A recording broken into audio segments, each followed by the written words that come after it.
আমি আপনাদের মতো যারা রিক্সা চালক আছে ওনাদের জন্য বিকেলবেলা একটা নাস্তার ব্যবস্থা করছি, নিবেন? এই সোনামুড়ি পেঁয়াজু চাল নাস্তা বিকেল টাইমে নিবেন? একটু বড় করে বলেন, নিবেন? আপনার নাম কি? আব্দুল আলী। বাড়ি? সক্রিয়, আপনার আমাদের দেশের মানুষ। মাশাআল্লাহ মাশাআল্লাহ, আপনাকে তো পেয়ে আমি আরো খুশি হলাম। তাহলে আজকে সারাদিন ইনকাম হয়েছে 500 টাকা হয়েছে।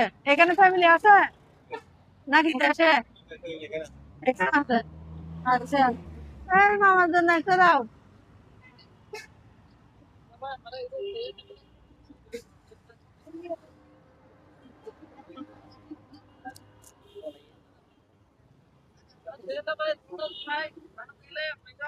আচ্ছা, এখন আমাকে দোয়া করে দেন, আমি যাতে এরকম আপনাদের মতো কয়েকজনকে খাওয়াইতে পারি। আচ্ছা, আসসালামু আলাইকুম।